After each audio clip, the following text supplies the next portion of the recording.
Shalom, puji Tuhan, hari ini kita kembali berjumpa dan bisa menyaksikan video khotbah hari ini. Dan saya percaya kita sudah menikmati firman Tuhan yang disampaikan dari ibadah raya yang pertama, yang kedua, dan saat ini kita bersama-sama akan kembali merenungkan kebenaran firman Tuhan dalam kesempatan yang ketiga di hari ini. Dan Bapak Ibu Saudara, jemaat Tuhan yang sekasihi dalam Yesus Kristus, sebelum kita merenungkan kebenaran firman Tuhan, mari kita berdoa.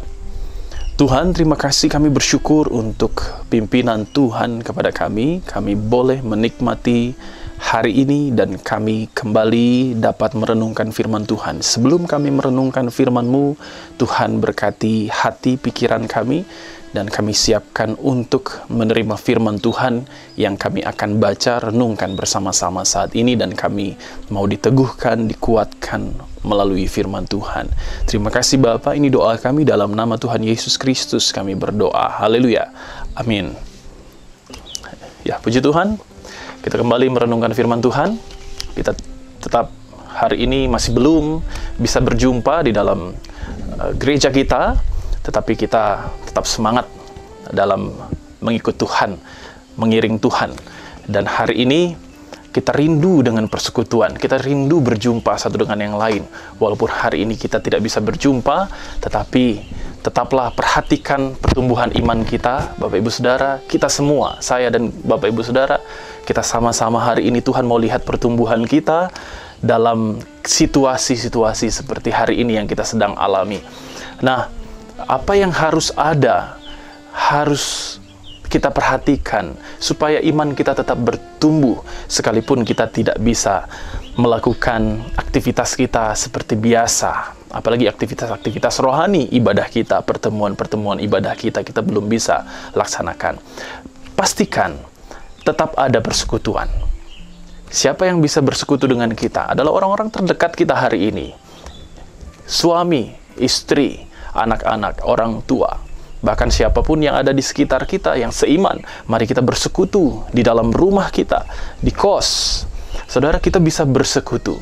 Pastikan tetap ada persekutuan kita di dalam Tuhan. Lalu yang kedua, pastikan kita tetap berdoa. Doa kita naikkan kepada Tuhan secara pribadi dan juga secara bersama-sama. Kita berdoa, lalu kita memuji, menyembah Tuhan. Bersama-sama kita naikkan puji-pujian, nyanyian rohani, kita ungkapkan syukur kita, pengagungan kita kepada Tuhan. Mari lakukan itu, lalu kita mendengarkan kebenaran firman Tuhan. Seperti saat ini kita akan mendengarkan kebenaran firman Tuhan, dan tadi kita juga sudah mendengarkan firman Tuhan sepanjang hari ini.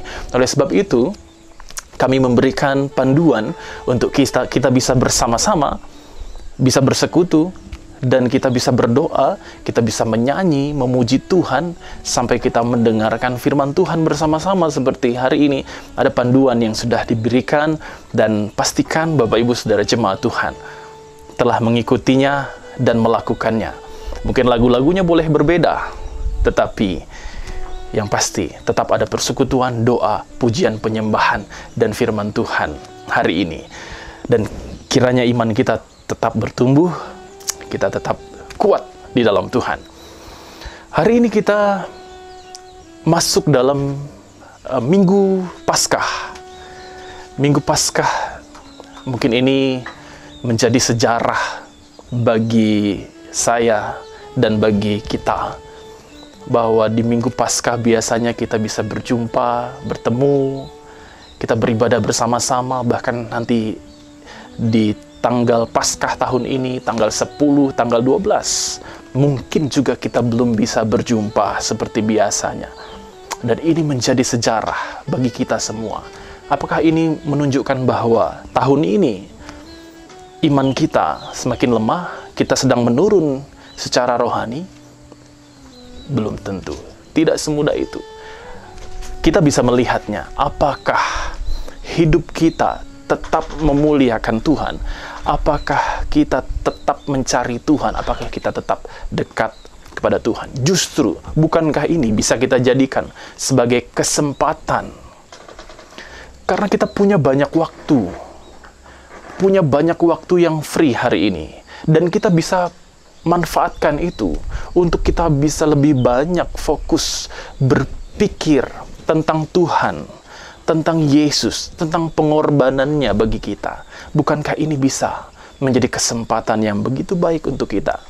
Biasanya kita punya waktu terbagi banyak untuk kerja, untuk perjalanan, shopping, ke mall, ada rapat, ada arisan, ada kegiatan-kegiatan olahraga, hobi-hobi kita, bermain badminton, futsal, dan lain-lain. Biasanya waktu kita terbagi banyak sekali. Tetapi hari ini ada banyak waktu yang bisa kita kelola dengan baik untuk merenungkan firman Tuhan dan lebih mengenal tentang Tuhan. Mari kita manfaatkan. Bukan berarti kita senang dengan keadaan hari ini. Tetapi saya mengajak kita untuk melihat apa yang positif dan kita perhatikan, bahkan kita manfaatkan, karena itu akan mendatangkan kebaikan bagi diri kita dan memuliakan Tuhan. Dan saatnya nanti ketika semua bisa kembali berjalan dengan normal, kita juga melakukan semuanya dengan sebaik-baiknya, karena setiap kesempatan itu adalah peluang dari Tuhan untuk kita berbuat yang terbaik. Ini menjadi kesempatan buat kita. Mari kita di Minggu Paskah ini kembali merenungkan tentang Tuhan. Saya ingin membawa kita hari ini merenungkan firman Tuhan dengan tema yang telah diberikan oleh Gereja Kemah Injil Indonesia dari pusat, yang telah diberikan kepada kita semua untuk menjadi perenungan kita di Paskah tahun 2020 ini, yaitu Yesus berkata, "Akulah yang awal dan yang akhir dan yang hidup." Akulah yang awal dan yang akhir dan yang hidup. Ini firman Tuhan yang kita renungkan, tema yang kita renungkan, dan terambil dari kitab Wahyu pasal 1 ayat 17 dan ayat yang ke-18. Saya bacakan ayat firman Tuhan ini untuk kita. "Ketika aku melihat Dia, tersungkurlah aku di depan kakinya, sama seperti orang yang mati. Tetapi Ia meletakkan tangan kanannya di atasku, lalu berkata, 'Jangan takut, aku adalah yang awal dan yang akhir dan yang hidup. Aku telah mati, namun lihatlah, aku hidup sampai selama-lamanya, dan aku memegang segala kunci maut dan kerajaan maut.'" Puji Tuhan.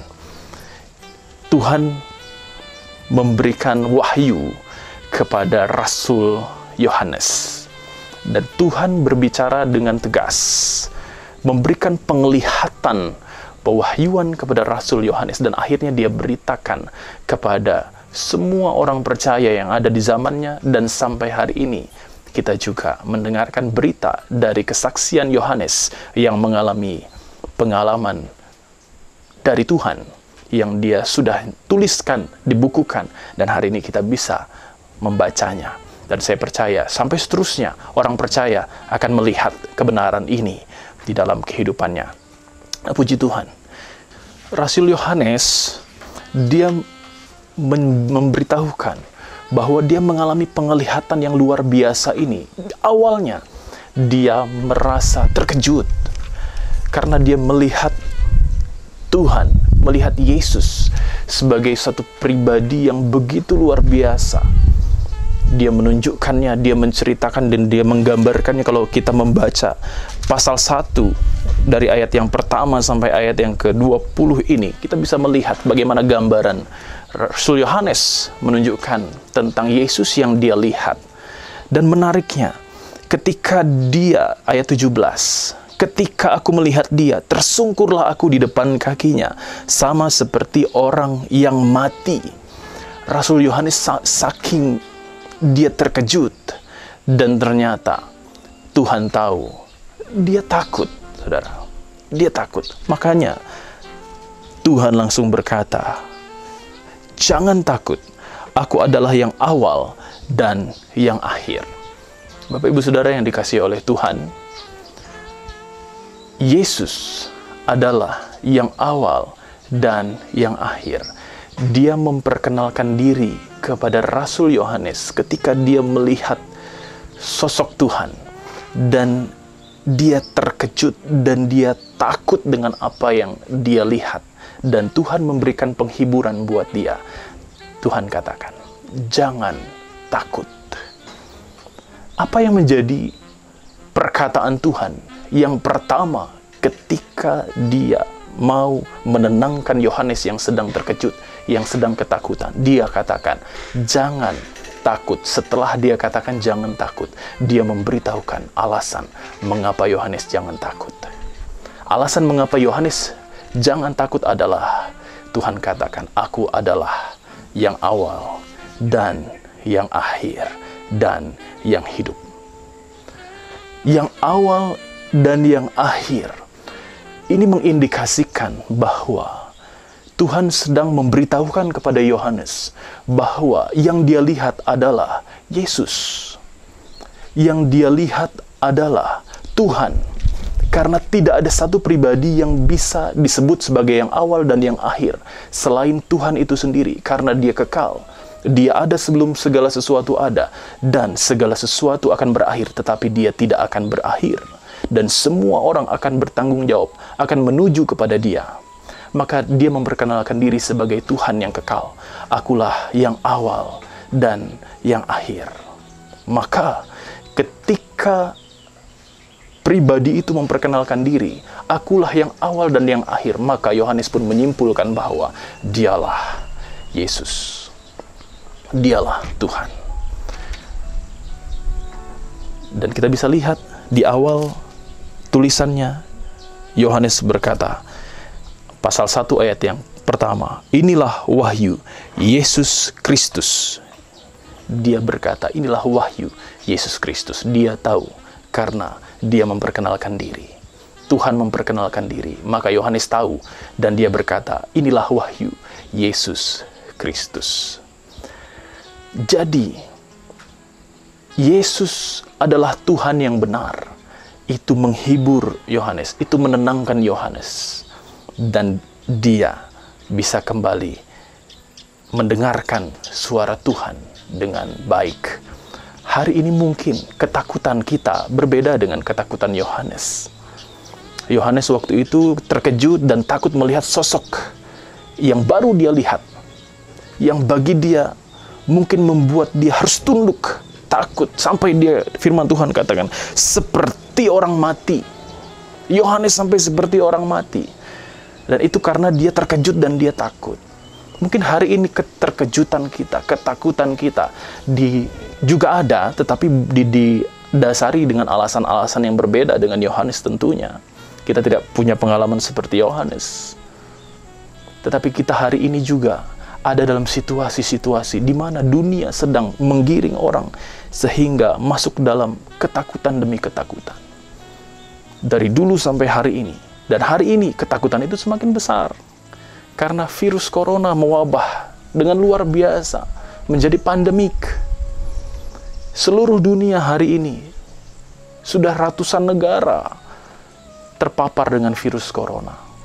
Luar biasa ketakutan sekali. Banyak orang sedang dalam ketakutan dan tidak menutup kemungkinan juga kita merasa takut karena situasi ini. Tetapi apa yang menjadi penghiburan bagi kita dalam situasi seperti ini? Apa yang menjadi penghiburan bagi orang, bagi negara yang hari ini terpapar wabah virus corona?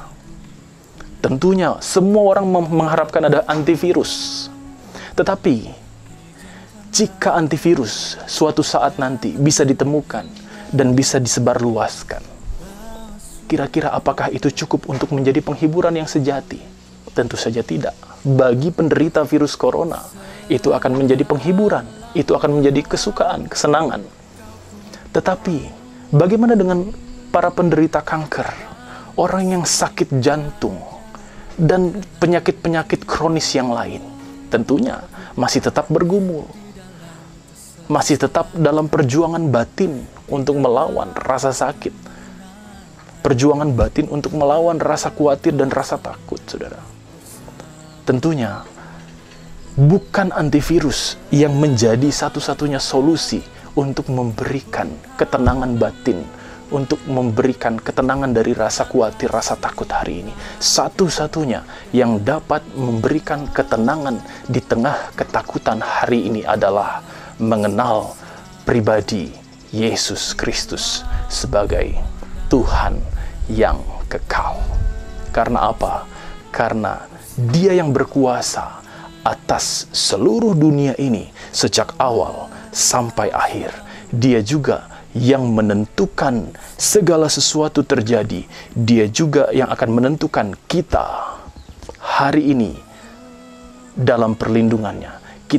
Dia juga yang memberikan kita pengharapan bahwa suatu saat karena Dia kekal, kita juga kekal bersama-sama dengan Dia.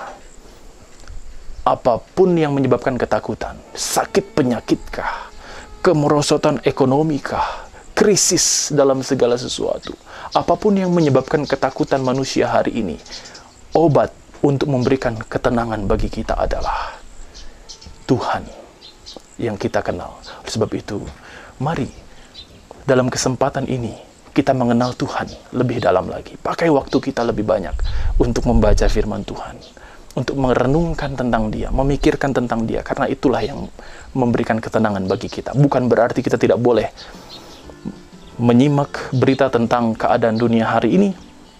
Bukan berarti kita cuek, acuh tak acuh dengan keadaan dunia hari ini. Menganalisa tentang virus corona bukan berarti kita tidak boleh. Boleh saja. Tetapi dalam situasi-situasi seperti ini, hal-hal yang positif mari kita angkat, munculkan, dan kita manfaatkan apa hal-hal yang positif itu untuk mendatangkan kebaikan bagi pertumbuhan iman kita. Dan semakin kita kenal Tuhan, maka kita semakin berbahagia. Ini yang pertama. Yang kedua, mari kita melihat ayat yang 18. Dan yang hidup, aku telah mati, namun lihatlah, aku hidup sampai selama-lamanya, dan aku memegang segala kunci maut dan kerajaan maut. Lalu ditegaskan lagi dengan setelah tadi Tuhan katakan, aku adalah yang awal dan yang akhir dan yang hidup. Aku memang telah mati, tetapi aku hidup. Lihatlah, aku hidup. Tuhan Yesus menegaskan kepada Yohanes bahwa Dia Tuhan, tetapi Dia pernah mengalami kematian, dan itu menunjukkan pengorbanannya. Tuhan mau kita bukan hanya mengetahui bahwa Dia Tuhan, bahwa Dia kekal, Dia pencipta, dan Dia adalah akhir dari segala-galanya, tetapi Dia juga mau bahwa pribadi yang hebat dan luar biasa itu pernah berkarya, berkorban bagi saya dan saudara. Karena hari ini kita hidup berpengharapan karena satu peristiwa itu, yaitu pengorbanan Tuhan Yesus Kristus yang pernah mati di kayu salib, dan Dia bangkit, dan Dia naik ke surga. Dan Tuhan mau kita mengenal Dia sebagai pribadi yang berkorban bagi kita. Makanya Dia tegaskan, dan aku yang hidup. Menarik sekali saya melihat, memperhatikan ayat ini. Aku telah mati, namun lihatlah. Lihatlah, kata lihatlah ini merupakan sebuah penekanan, penegasan. Lihatlah, aku hidup. Dia berkata bahwa Dia pernah mati, Dia berkorban bagi kita, dan Dia hidup. Bapak Ibu Saudara, hari ini mari kita bersama-sama mengambil kesempatan untuk merenungkan tentang peristiwa pengorbanan Kristus. Karena itu adalah peristiwa yang sangat agung, peristiwa yang begitu luar biasa, yang menyelamatkan semua manusia. Siapa yang percaya kepadanya akan memperoleh hidup yang kekal. Bapak Ibu Saudara yang saya kasih, kita ada di Minggu Paskah. Tentunya jangan lewatkan, jangan sia-siakan kesempatan ini untuk kita bisa banyak merenungkan tentang karya Kristus, tentang pengorbanan Kristus di kayu salib. Pakailah kesempatan ini sebaik-baiknya, dan lihatlah, iman kita akan semakin bertumbuh, dan kita tetap bisa menjadi tenang di tengah-tengah situasi hari ini. Di tengah-tengah keadaan seperti hari ini, kita tetap bisa menjadi tenang. Kita menjadi orang yang tetap bisa fokus kepada Tuhan. Tuhan mau situasi ini kita manfaatkan untuk banyak berpikir tentang Dia, banyak merenungkan tentang Dia, terlebih juga tentang pengorbanannya bagi kita semua, sehingga kita terus bersyukur dan kita terus bersuka cita di dalam Tuhan. Sekalipun situasi dunia hari ini tidak mendukung kita untuk bersyukur dan bersuka cita, ingatlah, Tuhan mau iman kita bertumbuh. Tuhan bekerja dalam segala sesuatu untuk mendatangkan kebaikan bagi kita. Tetapi jangan kita lupa juga 1 Petrus 5 ayat 8 dan ayat yang ke-9. Ayat yang ke-8 berkata, sadar dan berjaga-jagalah, lawanmu si iblis berjalan keliling seperti singa yang mengaum-ngaum dan mencari orang yang dapat ditelannya. Iblis menggunakan situasi ini untuk melemahkan iman orang percaya. Ada pertanyaan, ada orang yang bertanya kepada saya, apakah virus corona itu dari iblis? Virus corona dari setan? Ini semua pekerjaan setan. Jangan buru-buru bilang, mengatakan virus corona ini dari setan. Loh, buktinya. Kenapa gara-gara virus corona kita tidak ke gereja? Kenapa gara-gara virus corona kita tidak bisa bertemu dengan saudara-saudara seiman seperti biasa? Kenapa interaksi kita begitu terbatas? Ini pasti virus dari si iblis, si jahat. Jangan buru-buru bilang itu dari iblis atau si jahat. Iblis membuat kita jauh dari Tuhan. Iblis membuat kita jauh dari Tuhan. Dia melemahkan iman kita dan akhirnya dia membuat kita berdosa. Itu tujuan iblis. Tujuan iblis seperti itu. Dia menjauhkan dari Tuhan, melemahkan iman, dan membuat kita berdosa. Sehingga kita melakukan apa yang dia mau, bukan yang Tuhan mau. Situasi ini bisa saja secara alamiah terjadi seperti virus-virus yang lain. Ada virus yang menyebabkan penyakit-penyakit yang lain. HIV, TBC, ada virus bakteri-bakteri yang tersebar yang bisa membuat penyakit-penyakit yang lain. Apakah semua itu dari iblis? Tentu tidak. Tetapi iblis mengambil kesempatan dalam segala situasi untuk melemahkan iman orang percaya. Jangan mau dilemahkan oleh iblis. Jangan mau dilemahkan oleh si jahat. Tetap fokus kepada Tuhan, maka kita tetap akan kuat. Karena kunci untuk kita tetap kuat dalam iman adalah kita tetap dekat dengan Tuhan. Maka malah semakin dekat dengan Tuhan.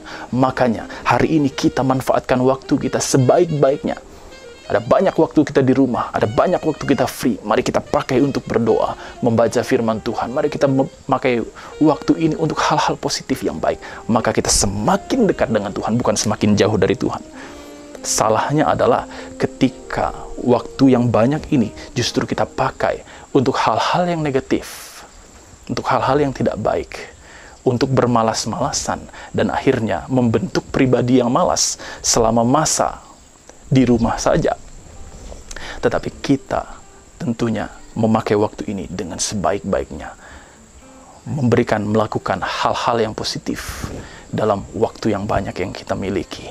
Kita yang mengaturnya, mari kita pakai untuk lebih dalam mengenal Tuhan. Semakin dekat dengan Tuhan, maka iman kita semakin dikuatkan, bukan semakin dilemahkan. Dan kita akan taat untuk melakukan firman Tuhan, bukan untuk melakukan dosa. Silahkan menjalani minggu ini dengan merenungkan tentang kebaikan Tuhan, karya Tuhan.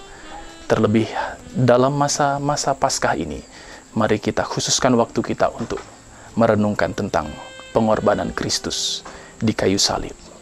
Biarlah firman Tuhan hari ini meneguhkan kita semua.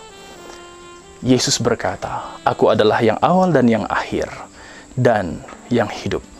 Dia mau kita mengenal Dia sebagai Tuhan yang benar, dan pastikan kita tetap percaya bahwa Yesus adalah Tuhan yang benar. Bukan hanya percaya, tetapi kita terus mengingatnya, menyadarinya, dan kita selalu percaya bahwa Dia mampu untuk menolong kita karena Dia Tuhan. Dia sanggup untuk memberkati kita karena Dia Tuhan. Dan kita tetap mengingat bahwa Dia adalah Allah yang hidup. Dia adalah Allah yang pernah berkorban bagi kita, dan Dia pernah mati karena kita, untuk kita, dan dia bangkit, dan dia menunjukkan bahwa maut tidak bisa menahan dia, maut tidak bisa mengalahkan dia. Dia bangkit dan dia naik ke surga, membuktikan bahwa dia adalah Tuhan dan dia mengasihi kita semua. Puji Tuhan, ini firman Tuhan untuk kita. Biar melalui firman Tuhan hari ini membawa kita untuk terus bersyukur dan membawa kita untuk semangat merenungkan firman Tuhan, lebih mengenal Dia setiap hari. Ini firman Tuhan untuk kita. Tuhan Yesus memberkati. Mari kita berdoa. Tuhan, terima kasih, kami bersyukur untuk firman Tuhan hari ini. Tuhan memberkati kami dengan kebenaran firman Tuhan. Roh Kudus berbicara dengan luar biasa dalam hati dan pikiran kami, dan kami mau terus fokus kepada Tuhan, merenungkan tentang Tuhan, dan kami diberkati, dan kami memuliakan Tuhan setiap hari dalam kehidupan kami. Puji Tuhan, ini doa kami. Dalam nama Yesus Kristus kami bersyukur dan berdoa. Haleluya. Amin.